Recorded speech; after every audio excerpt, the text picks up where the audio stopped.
What's up, guys? We got the BGR 450 here. We went through our steel diagnostic sheet, which is this. Find that online. And it was pretty obvious what the problem was. Carburetor gumped up over the years.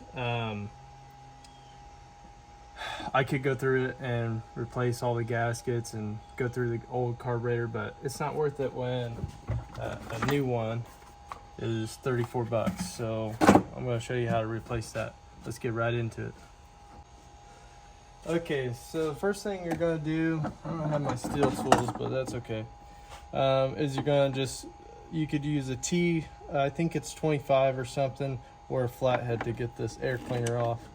Preferably the Torx, the T25.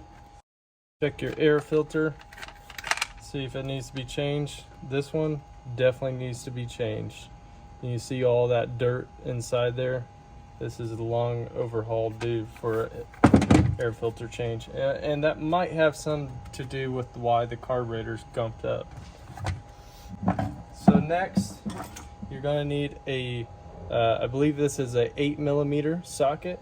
You can buy these from Stihl. Some dealerships won't sell you this. It's just a fine weld 8mm. Makes the job a little easier.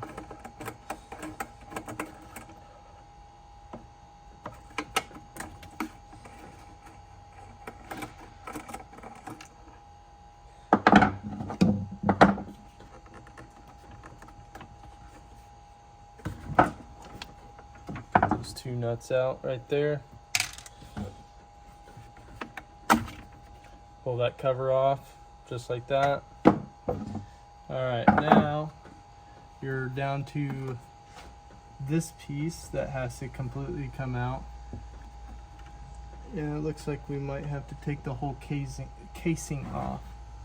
So that will be fun.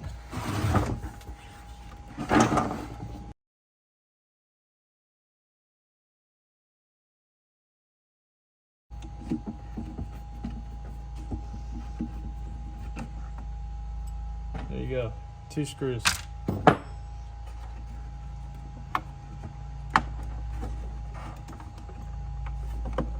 You know, I kind of figured we would have to take this off. I'm gonna go ahead and take it off. It's just gonna be easier to not break anything.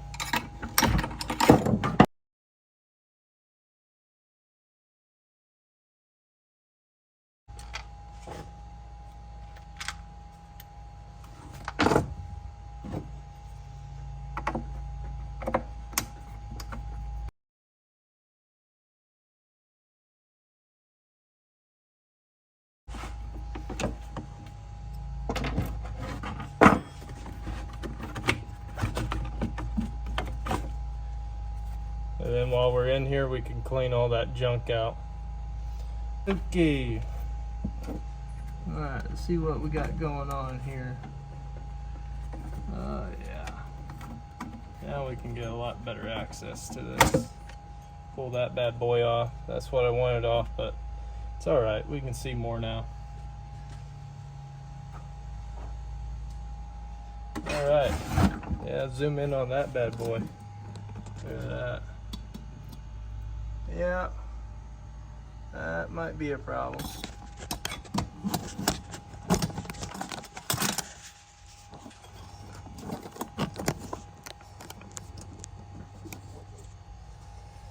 Alright, so you got the throttle cable on this side, and I think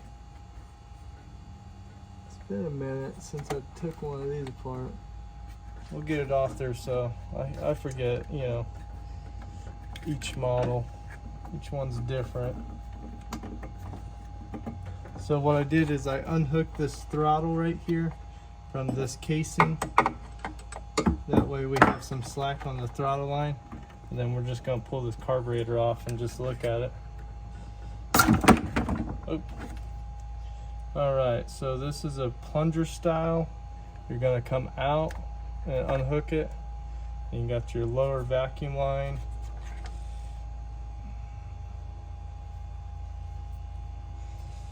Man, this hose is brutal. Don't want to rip it.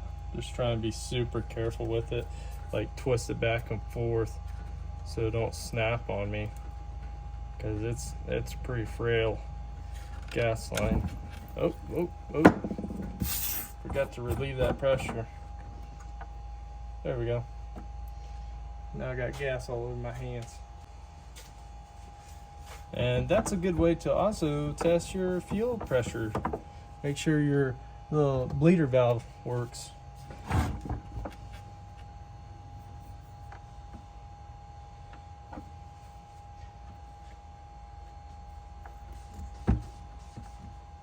Alright, so basically I'm just going to go through here, clean it all up. Here's the old carburetor. It's pretty well toast. Like I said, you could take that apart, clean it out, but when a new carburetor's, cheaper than what it's worth, just replace it. That's what I would do.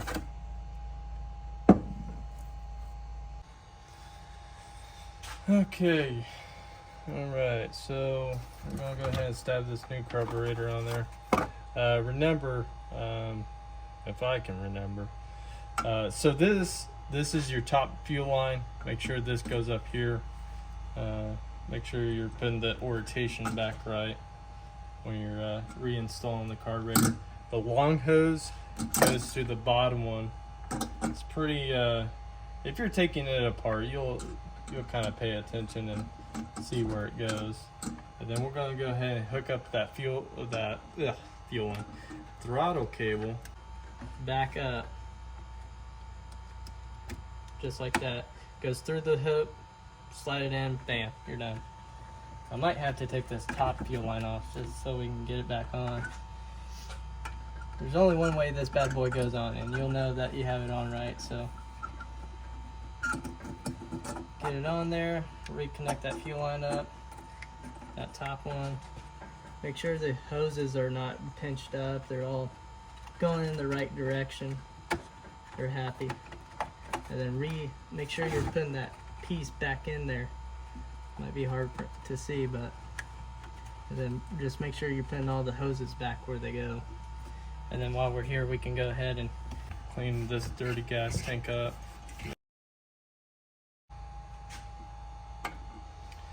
Just making sure that primer bulb works just fine. Make sure you ain't got no leaks. Prime it on up. Alright, from here, go ahead and reinsert this cover back on. I'm going to clean it real quick.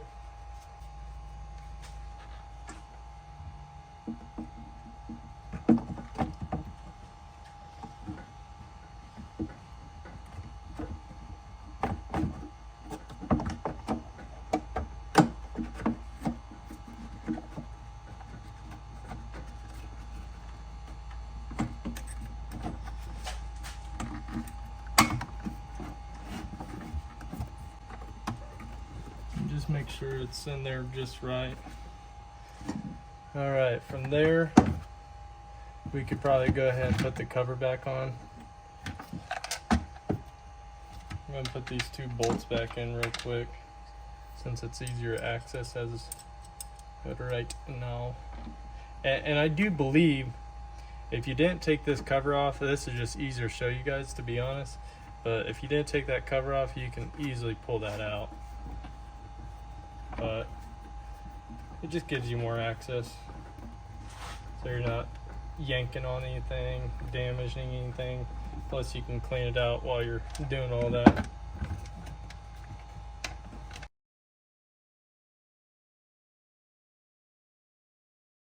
We're going to go ahead and clean this black piece back off. Get it all nice and clean. Like, again, make sure there's no dirt, dust. Get that little fuzzy out of there. This one's all oily, and that's perfect. That's how you want it. Reinstall it just like that. And now you are ready to put your nuts back on.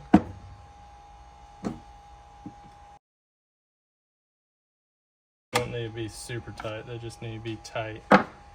We're going to go ahead and replace this, but we're going to put it on. I gotta run to the store and get a new one, but I'm gonna put it on for now and make sure it runs right. and then we'll run up to the store and get a new one.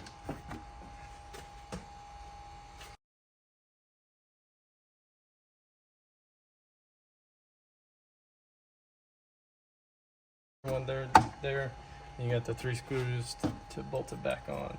The pull rope back on. Use my words. That'd be probably wise.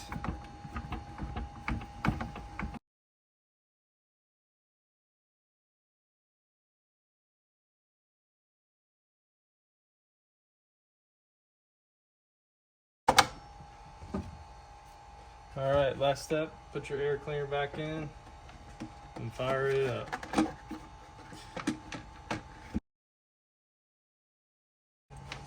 All right, let's see if it starts. Hopefully this camera don't fall off.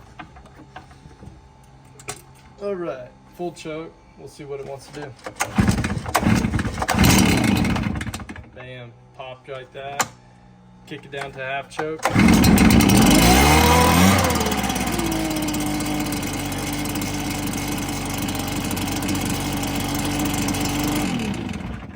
Just like that.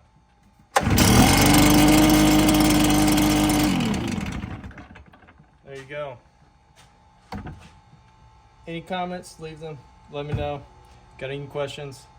If you like this stuff, let me know in the comments. I got some other stuff I could do, some MS-170s, some barn bosses, some OW 2028s, wood bosses. Let me know. So peace out.